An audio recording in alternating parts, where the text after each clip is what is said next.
I started this project and I took a look at the very long road that I had to travel to accomplish the lofty goal of reviewing every Abbott and Costello movie ever made, I knew that there were going to be specific challenges ahead. I knew there were films that I was really looking forward to talking about, like Whodunit and Hold That Ghost. I knew there were ones that I was going to be stretching a bit because they're kind of middle of the road. There's not a lot to say one way or the other, and I knew getting into it that there were going to be those pictures that I was not looking forward to reviewing because honestly they were pretty bad. And then there's this picture.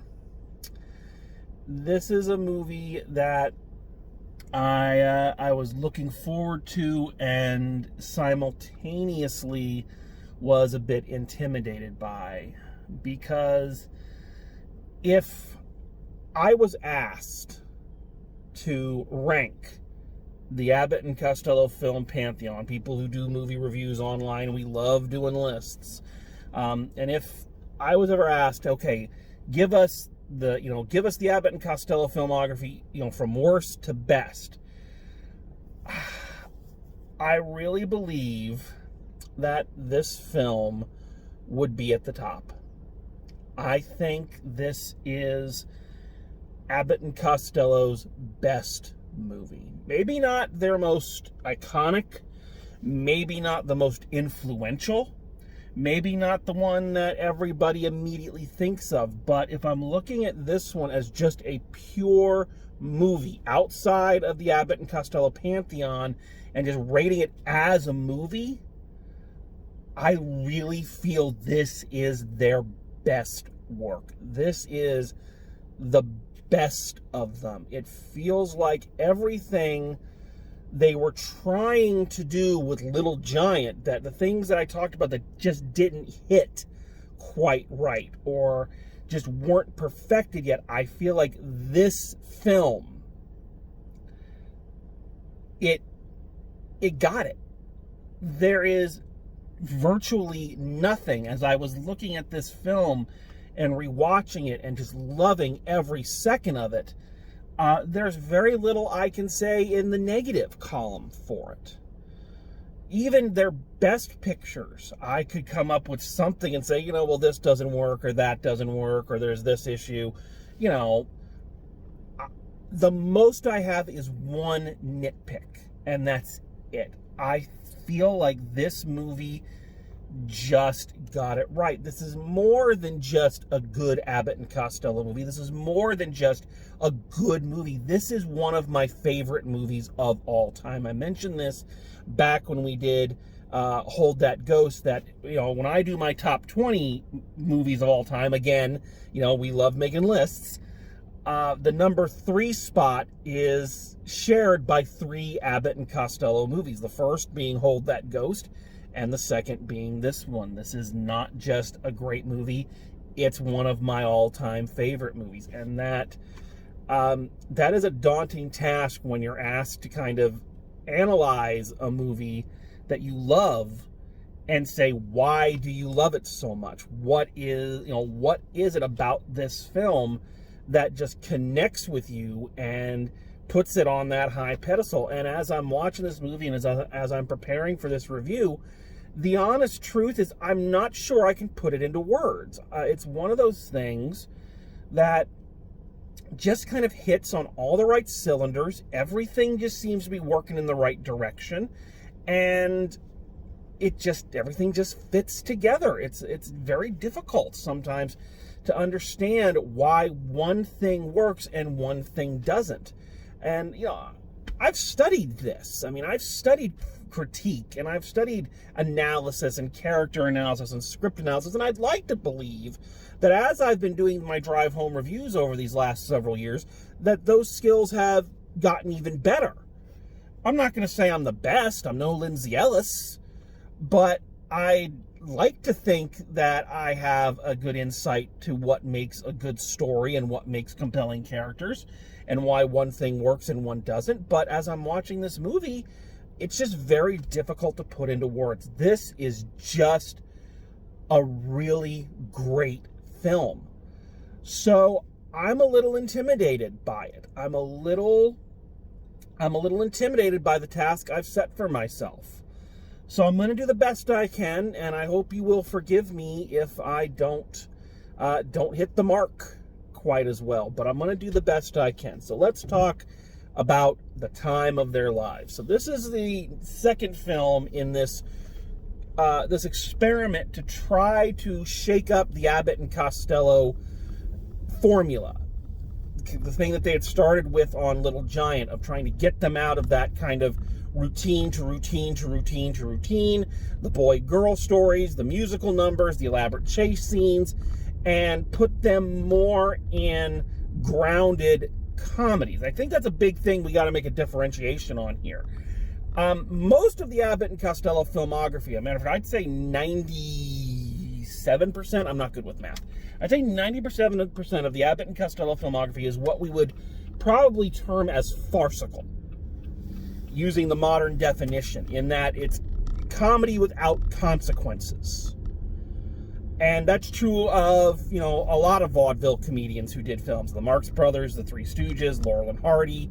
They were comedies that felt like they were a little bit removed from reality. They were closer to cartoons in terms of logic and physics and things of that nature. And again, consequences. Lou Costello could get hit on the head with literally anything and have momentary discomfort and walk away. Farce, no consequence. This one, again, kind of like Hold That Ghost, feels much more grounded in reality. This is not a farcical comedy. It's a comedy.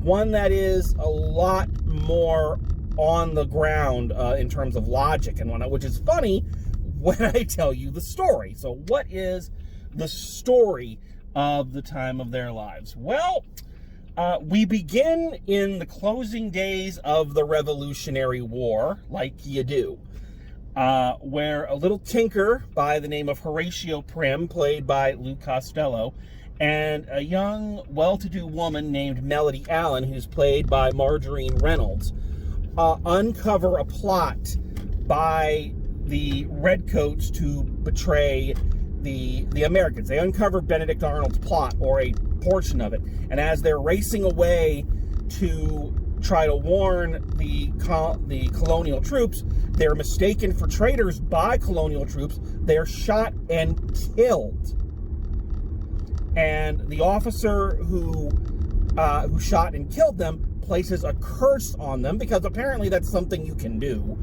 You can just curse anybody who says, here are two dirty traitors, and because they're such filthy traitors, I bound their souls to this property for all time, unless, now here's the caveat, unless some proof surfaces that proves their innocence. So the ghosts of Melody and Horatio, of Margarine Reynolds and Lou Costello, are bound now to this property for all time until something can prove their innocence.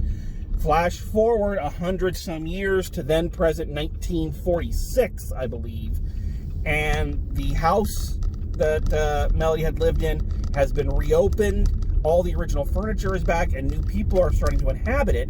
And Lou, being very put out by this, decides, I'm gonna haunt this place.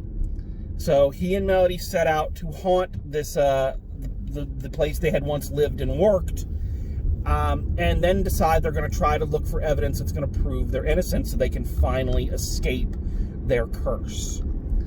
So that's the story. You have two ghosts trying to end the curse that is keeping them bound to Earth. So where's Bud come in? Well, Bud plays two roles in this one, kind of like he did in Little Giant. The first, back in the Revolutionary War days, he plays a butler by the name of Cuthbert Greenway, who, it shouldn't come as a surprise to anybody, who bullied and took advantage of Horatio, of Lou. And now in the present day, he plays his descendant, Dr. Greenway, who is one of the people who are now inhabiting the house, and Lou immediately takes a dislike to him and decides that he's going to focus all of his attention on him. And what will eventually happen is the folks living in the house realize what's going on, and they set out to kind of help the ghosts prove their innocence so they can get away. So, in terms of story structure, we see a lot of similarities to Little Giant in the way that Bud and Lou are being cast and the way they are being utilized. Once again, this is a film where Lou and Bud are playing completely separate characters from their established on-screen personas. And there is also no routines in this. Even in Little Giant, they did the 7 into 23 equals, 13. Or 7 into 28 equals 13 bit. This one has no routines. In fact, with the exception of a scene at the very beginning, Bud and Lou don't even talk to each other in this film. They are completely separate entities. So we see again that kind of positioning of Lou as kind of the protagonist, the main protagonist of this film, and Bud kind of heads up the rest of the cast. He's kind of the head man of the rest of the supporting cast, giving them kind of an anchor and a connection to Lou. And it works really well here. I think this is one of the reasons I think this is the best of their movies, is this is the best acting that the two of them do in any of their movies. I think people forget about that. We see it in modern day. You see it with, Jim Carrey going from Ace Ventura to The Majestic and Eternal Sunshine of the Spotless Mind. You see it with Robin Williams going from his screwball comedies to Good Will Hunting. But comedians, especially seemingly off-the-wall comedians, can make really good actors. And I think Bud Abbott and Lou Costello were better actors than anybody ever gave them credit for. And they can do that within the bodies of their on-screen persona. Horatio Prim is a Lou Costello character. You remember what I said when we were talking about Little Giant? And I said one of the problems with that is one of the bonuses and the problems of it is that it felt like it was a movie that could have been made for anyone. And the good side of that is that it wasn't reliant on the Abbott and Costello formula, but the downside of that is it didn't feel like it took advantage of the unique characters that Bud and Lou played. This film doesn't have that problem. Horatio is a Lou Costello character, a character that you can only feel can be played by Lou Costello, and yet it is a much more grounded performance than any of his previous lovable, childlike goofballs. There's a lot of heart in this film. There is, I would say, even genuine pathos and emotional connection. Horatio's main thing is, one, he doesn't like being called a traitor because he was a tinker for the colonial army and he met George Washington, so he doesn't like being called a traitor. But the other thing is that he wants to get back to his girlfriend Nora, who never knew what happened to him. So he wants to basically get to heaven to be with Nora. And you can feel that. It's Lou's emotions that carry the weight of the story here. When he is hopeful that he's going to get away and break the curse, you see that, and we feel that with him. When he is downtrodden because he feels like all hope is lost and he's never going to get away, we feel that with him. And I'll play spoiler here but it's a comedy. I don't think anyone thinks this is going to end tragically. At the end of the film, when he and Nora are finally reconnected, I won't lie. I won't say I weep openly like a lot of films that I've talked about, but it gets me a little misty-eyed. It is genuinely cathartic, and you feel like you have gone on the journey with the character, and it's a great performance. And let's not discount Bud Abbott's performance. The book I used for my research on this, The Abbott and Costello in Hollywood, which I've mentioned before, says this, and I agree, that I think Bud Abbott could have been a very successful character actor if he had wanted to. And he, again, as the anchor of the rest of the cast, he is the perfect front man. He's the point guard. He is right there at the front. He's the quarterback calling the plays. That's where his strengths have always been. He can control a cast and get them to go in the direction that he needs them to go. That's why he and Lou worked so well together, and those talents are on display here. He's not the only person being haunted. They have a wonderful cast of day players surrounding them, but he is at the front, showing off the straight man qualities that made him a star, but also showing some pretty impressive comedic chops on his own. There's an entire sequence where Horatio is messing with him, and it's one of those Invisible Man things where nobody's in there, just Bud kind of tripping over things or falling over, and he sells it. He's doing a really good job. He is a very good comedian in his own right. So the acting of this one is probably the best it's ever been, and we have to give additional credit to Majorine Reynolds, who plays Melody. I think the thing with Lou Costello is that he needs somebody to work off of. He needs another character to bounce lines off of, to be his guardian, his conscience, his whatever. Just having him as the solo lead doesn't work so well. He has to have a balance. And if you don't have Bud Abbott being that, it's a very tricky thing. And I think Majorine Reynolds as Melody is a phenomenal performance. And she and Lou have a very different chemistry and a very real chemistry. One of the other things I really love about this movie is that even though it teases it, Melody and Horatio do not fall in love. They tease that Melody is kind of, after 100 years, she's kind of lonely and she's kind of snuggling up to Lou. But she had a boyfriend that she was going to marry. Lou had a fiance. And for the most part, they are very dedicated to those people. They have a friendship. They're connected in that same way Bud and Lou are in most of their films, where it's not romantic love, but it is a very deep connection with one another. And again, playing opposite Lou Costello is not easy, but he is toning it down. He is controlling it in this film. He is not just running wild.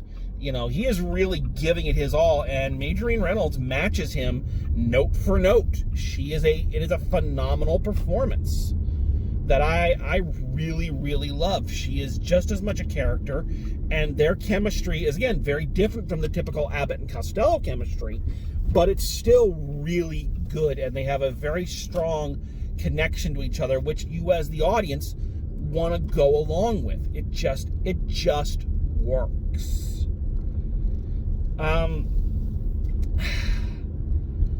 Yeah, I don't know. I'm not sure what else to say. The story, it's funny that the story about ghosts haunting things is the most grounded of their films. I think that's also kind of a neat thing. I don't think anybody thought of this. I don't think they did this on purpose, but it's an interesting thing that one of the big claims to fame that Lou had, and one of the things that people will say, is that, very few things are funnier than Lou Costello when he's scared. It's things like Hold That Ghost, or the later monster films where he's scared of actual supernatural things, is a little bit turned from the other side here, because here he is playing the supernatural thing who is scaring everybody. That's another thing I love about this film. The haunting scenes. What I love about it is that, of course, Lou goes in there with the intention, I'm going to haunt people. But when they get into the building, what they find is just, all the new technology. Light switches, radios, newfangled clothing. And a lot of their haunting scenes is not them actually trying to scare anybody. It's just them playing around or being confronted by what was then modern technology, and the people who are seeing it from the other side being frightened by, like, the lights going on and off. Very Tucker and Dale versus Evil kind of vibe. I think that that's just very clever, in my opinion. And again, it helps us connect with the characters. We understand that they're just like, what is this? Let's just play with it. And, you know, when something weird happens, they respond to it. Yeah. I don't really know what else I can get into in this one, because it's just delightful. It's atmospheric. It deals with, you know, things like supernatural elements, ghosts and seances and the afterlife, but it always feels very rooted in genuine human emotion, genuine needs, wants, and desires. And I don't know. I watch this movie and I feel happy. I love watching this movie. This is a film that I just adore from start to finish. And I mentioned before that the only thing I can think of that's negative in this movie is there is one minor nitpick that I have with this film. And I feel bad bringing it up even, but it is kind of there. So this curse that's placed on them is designed to end when they can prove they're innocent. So the whole film, what they're looking for is this letter from George Washington that he wrote recommending Horatio as a tinker and a true patriot. So thinking that's going to prove that he's not a traitor. Okay, so that's the MacGuffin. That's the thing they're looking for. That's what's driving the whole plot. During the seance, when the people at the house, kind of led by Bud Abbott, when they realize kind of who the ghosts are and what it is they're looking for, one of the guests, played by John Shelton, brings out this book which was written by Melody's boyfriend years back, who basically in the book he basically says Horatio wasn't a traitor. Horatio, you know, I took his letter. I was the one who was plotting with Benedict Arnold. You know, Horatio and Melody disappeared, but you know, I took his letter. You know, they were not, you know, they're not traitors, basically. Doesn't that prove that they're not traitors? Couldn't they have left after that came out? Like, I guess the only thing I can think of logically that connects it is that he didn't know when he wrote that book that they were the ghosts that were haunting the estate. You know, so I think what needed to happen is somebody had to make the connection that that's who the two ghosts were, and then prove their innocence from there. So, again, it's a leap, but it's one of the things that whenever I watch this movie, I'm like, but wait, doesn't that prove already? What more do you need? But again, very nitpicky on my end. I love this movie. I truly love it. Let me tell you how much I love this movie. This movie made me fall in love with the name Horatio. I love the name Horatio. And people think, oh, you know, it's from Hamlet. Like, no, I got it from Abbott and Costello movies. I love this movie so much that I ripped it off. That's how much I love this movie. I wrote a play for a summer camp I was working at the first time I did Advanced Academy, and I used kind of two Revolutionary War ghosts named Horatio and Melody trapped in a haunted house as kind of the circle that everything else went around. Some might call it a ripoff. I call it an homage. I ripped it off. But I just love this movie so much. I love the characters of it so much. I love the performances of it so much. It's just a good movie. And this is the one, in the past I've said, you know, if you've never seen an Abbott and Costello movie, here's one to kind of get you into it, or to kind of get what they're about. This one I just recommend because it's a damn good movie. And especially if you like older comedies, I think if you haven't seen this one, then you have missed out on something really special. So maybe I'm overselling it. That's always a danger, but I cannot adequately explain the affection and the joy I have for this movie. It is something very special. And as I said, I think it's kind of the crown jewel, the uncelebrated crown jewel of their filmography. I think it's just the high point. And what's sad is that it was even kind of unappreciated back when it came out. The studio didn't even advertise it really as a ghost story. All the posters for it show Bud and Lou in their usual suits, and Bud and Lou like tweaking Bud's nose, which is like so far removed from what this movie actually is. Truth be told, when the film came out, it did okay, but it was nowhere near their early days success. In truth, nothing was ever going to really, well, that's not true, something will eventually, but nothing was really going to recapture that glory days. It was like their 17th film, I think, 17th or 19th, I can't remember now. And, you know, the public was, you know, a little tired of it, and at the one time they were a little tired, but at the same time they didn't want anything new.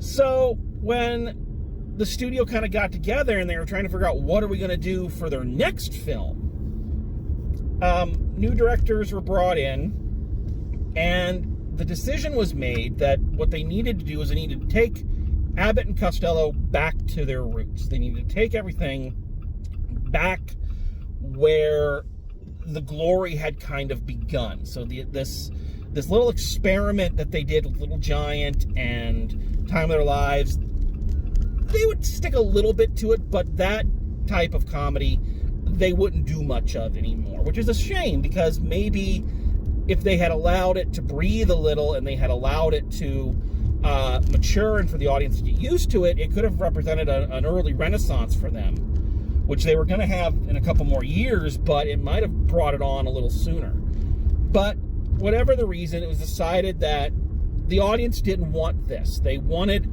classic Abbott and Costello, and by classic, it again meant we need to take this back to what made Abbott and Costello popular in the first place. Well, what was their first big hit? Well, Buck Privates, a movie made just at the start or just before the Second World War started up, and people loved it. Well, the war was over now, so it'd be the perfect time to revisit a premise and do something that Abbott and Costello never did before and would never do again. They figured it was time to do a sequel.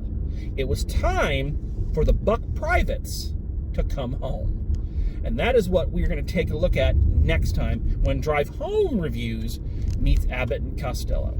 So thank you very much for joining me. Hope you've enjoyed this. And as always, drive safe, and I will see you at the movies.